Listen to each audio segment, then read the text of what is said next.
Hello friends, welcome to the channel. आप देख रहे हैं जीपीएच बुक्स। आज इस वीडियो में बात करने वाले हैं BHDE 143 प्रेमचंद, जो आपका BAG का सब्जेक्ट है फ्रेंड, 5th सेमेस्टर का, और बहुत ही इंटरेस्टिंग सब्जेक्ट है। हम बचपन से प्रेमचंद की कहानियां पढ़ते हुए बड़े होते हैं और आज आप इसको विस्तार में पढ़ रहे हैं क्योंकि आप इसको एज अ सब्जेक्ट पूरा पढ़ रहे हैं। तो इसी के बारे में चर्चा करेंगे। आपके आने वाले समय में जो आपके एग्जाम्स होने वाले हैं उसमें बहुत ही आपको हेल्प मिलने वाली है, क्योंकि मैं आपको पूरा आंसर, सॉल्व्ड आंसर इसमें शो करने वाली हूँ, डिस्क्राइब करने वाली हूँ।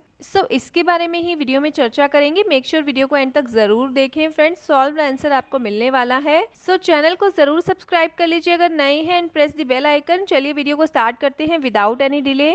बात करते हैं प्रेमचंद के वैचारिक गद्य संबंधी लेखन की। यस फ्रेंड्स, ये आपका क्वेश्चन एग्जाम में आ सकता है, बहुत इंपॉर्टेंट क्वेश्चन है। BHDE 143 अगर आपका सब्जेक्ट है। चलिए इसका आंसर स्टार्ट करते हैं फ्रेंड्स। जो वैचारिक गद्य है उनके संबंधी में, उनके लेखन के बारे में प्रकाश डालना है आपको। कथा साहित्य तो सभी जानते हैं कि प्रेमचंद बहुत ज्यादा उन्होंने किया है, उसके साथ ही इन्होंने वैचारिक गद्य का भी नियमित रूप से प्रचुर मात्रा में लेखन किया है। यह उन्होंने हिंदी और उर्दू दोनों भाषाओं की प्रमुख पत्र पत्रिकाओं में किया है। प्रेमचंद के लेख प्रकाशन संस्थान से कुछ विचार शीर्षक में भी छपे हैं। प्रेमचंद के मशहूर लेखों में निम्न शेर शुमार होते हैं। सबसे पहले बात करते हैं साहित्य का उद्देश्य, पुराना जमाना नया जमाना, स्वराज के फायदे, कहानी कला 1, 2, 3, कौमी भाषा के विषय में विचार, कुछ विचार, हिंदी उर्दू की एकता, महाजनी सभ्यता, उपन्यास, जीवन में साहित्य का स्थान। बहुत सी ऐसी चीजें हैं जो प्रेमचंद के साहित्य से हमें देखने को, सीखने को मिलती हैं। इस तरह का उनका जो पहला लेख है सन 1903 में उर्दू पत्रिका जमाना में प्रकाशित हुआ था। अगर बात करें कि उनका पहला लेख 1903 में प्रकाशित हुआ था और जो उर्दू पत्रिका थी जमाना, उसमें प्रकाशित हुआ था। इसी के आसपास उनका पहला उपन्यास भी प्रकाशित हुआ था, मतलब 1903 के आसपास के समय में ही प्रेमचंद का जो पहला उपन्यास है वो इसी समय के आसपास ही प्रकाशित हुआ था। और जो उनका अंतिम वैचारिक निबंध की अगर बात करें तो उसका नाम है महाजनी सभ्यता। उनका यह लेखन पत्रकारिता के रूप में, संपादकीय के रूप में, पत्र साहित्य के रूप में और सामयिक विषयों पर टिप्पणी के रूप में प्रकाशित हुआ।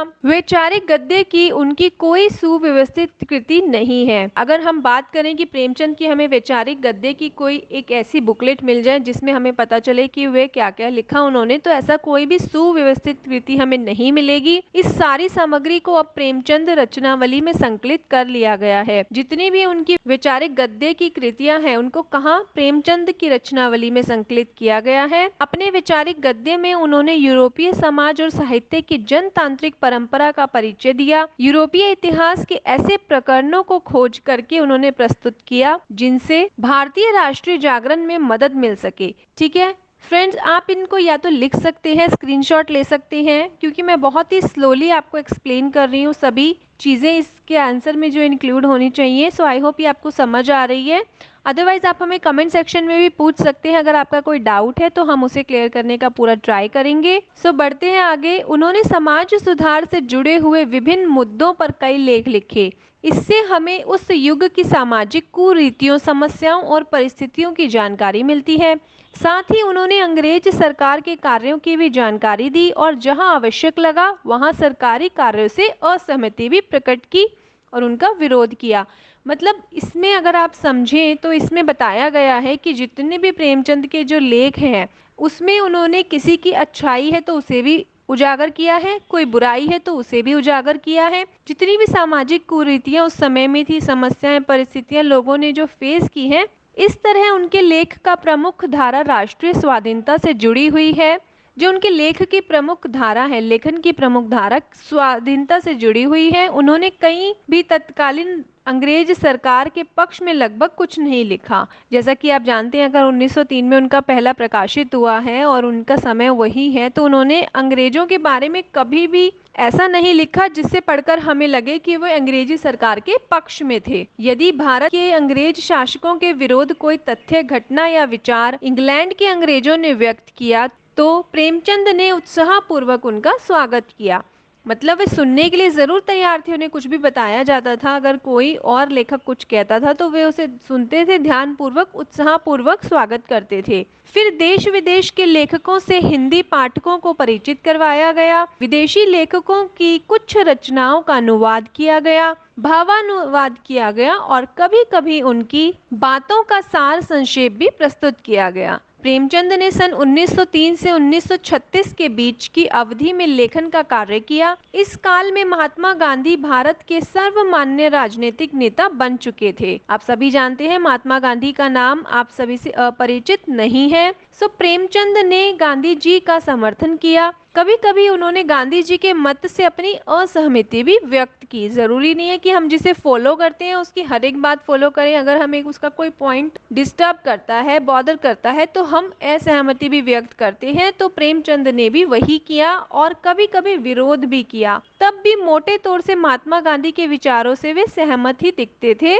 मतलब वो उन्हें फॉलो तो करते थे, फॉलोअर तो थे, पर वे ट्रू थे। अगर उन्हें कुछ भी चीज़ गलत लगती थी या उनके जो मत थे वो मैच नहीं करते थे, विचार मैच नहीं करते थे, तो वे अपनी असहमति भी व्यक्त करने से पीछे नहीं हटते थे। प्रेमचंद आरंभ में आर्य समाज से बहुत प्रभावित थे, बाद में वे उनके कार्यक्रमों में रुचि लेते थे। वे अपने संपूर्ण लेखन में हिंदू मुस्लिम एकता के प्रबल समर्थक रहे। हिंदू मुस्लिम एकता पर उनका पूरा ध्यान रहता था। सांप्रदायिकता और संस्कृति के सवाल पर उन्होंने लिखा। अगर उनसे कोई कहता था कि सांप्रदायिकता और संस्कृति पर कोई सवाल है, तो वे क्या कहते थे कि सांप्रदायिकता सदैव संस्कृति की दुहाई करती है, उससे अपने असली रूप से निकलते शायद लज्जा आती है। इसीलिए वे गधे की भांति जो सिंह की खाल ओढ़कर जंगल के जानवरों पर अपना रौब जमाता फिरता था, संस्कृति की खाल ओढ़कर आती है। इसीलिए प्रेमचंद इस निष्कर्ष पर पहुंचे कि जो लोग सांप्रदायिकता की दुहाई देते हैं वे अप्रत्यक्ष रूप से अंग्रेजी राज के स्थायित्व का समर्थन करते हैं। सन 1917 में जो सोवियत क्रांति हुई उसके बाद प्रेमचंद पर समाजवादी विचारधारा का भी प्रभाव पड़ा। हालांकि वे पूरी तरह से ना तो गांधीवादी थे और ना ही समाजवादी, वे दोनों के ही विचारों से सहमत और असहमत रहते थे। क्योंकि प्रेमचंद का अपना एक मत था तो वे किसी भी धारा को ब्लाइंडली फॉलो नहीं करते थे। जहां उन्हें जो अच्छा लगता था वे उसे अपनाते चले जाते थे। प्रेमचंद की अपने जीवन में सबसे बड़ी आकांक्षा थी कि देश को आज़ादी मिल जाए।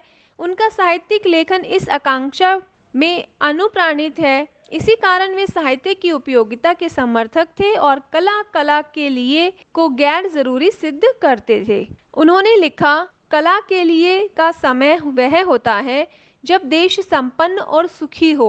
जब हम देखते हैं कि भांति भांति के राजनीतिक और सामाजिक बंधनों में जकड़े हुए जिस पर नजर उठती है, दुख और दरिद्रता के भीषण दृश्य दिखाई देते हैं, विपत्ति का करुण क्रंदन सुनाई देता है। कैसे संभव है किसी विचारशील प्राणी का हृदय न दहल उठे। इसके साथ लेखक अपनी कलात्मकता का निर्वाह भी करता चले। इसीलिए उनका वैचारिक गद्य जो है वह मूलतः आंदोलन धर्मी है। वे परिवर्तन की आकांक्षा रखते हैं और चाहते हैं कि उनके पाठकों के मन में परिवर्तन की यह आकांक्षा जागृत हो। इस दृष्टि से उन्होंने आचार्य चतुरसेन शास्त्री की आलोचना की तथा प्रसाद के ऐतिहासिक सांस्कृतिक नाटकों का इस आधार पर विरोध भी किया। इनमें प्रसाद जी ने गड़े मुर्दे उखाड़े हैं। जब प्रसाद ने कंकाल उपन्यास लिखा, इसमें देश दशा का वर्णन किया, तब प्रेमचंद ने दिल खोलकर प्रशंसा की। अगर उन्हें प्रसाद जी का कोई भी नाटक या कोई भी कलाकृति लेखन पसंद नहीं आता था तो वे उसकी आलोचना भी करते थे। पर जब उन्होंने प्रसाद जी का कंकाल उपन्यास पढ़ा तो उसमें उन्होंने उसकी दिल खोलकर प्रशंसा की, क्योंकि उन्हें वह बहुत अच्छा लगा, रियलिस्टिक लगा। परिवर्तन की इसी आकांक्षा के कारण उन्होंने जीवन और साहित्य में घृणा के महत्व पर भी प्रकाश डाला। इसीलिए वे चाहते थे कि हमारे लेखक मनुष्यों की सृष्टि करे, साहसी, ईमानदार, स्वतंत्र चेतना मनुष्य, जान पर खेलने वाले, जोखिम उठाने वाले मनुष्य, ऊंचे आदर्शों वाले मनुष्य। आज इसी की जरूरत है। प्रेमचंद का नाम हिंदी साहित्य में हमेशा ही अजर और अमर रहेगा। ओके, सो ये एक मैंने आपको बहुत अच्छे से एक्सप्लेन किया है। आराम से मैंने सब पॉइंट्स आपको क्लियर किए हैं। सो आई होप ये वीडियो आपके लिए इन्फॉर्मेटिव रही होगी फ्रेंड्स। अब आपके लिए वैचारिक गद्य संबंधी लेखन प्रेमचंद का कोई नया टॉपिक नहीं रहा होगा। फिर भी कोई डाउट है तो कमेंट कमेंट सेक्शन में जरूर पूछिएगा और आप डेफिनेटली इस बुक को रेफर कर सकते हैं फ्रेंड्स। इसमें आपको solve paper, guest paper, previous year के क्वेश्चन पेपर्स और आपको पूरा यूनिट वाइज यहाँ पर कंटेंट मिल जाएगा। सो आप देख सकते हैं डिस्काउंटेड प्राइस पर बुक आपको अवेलेबल है। So all the best for your examination, stay tuned with the channel for more updates.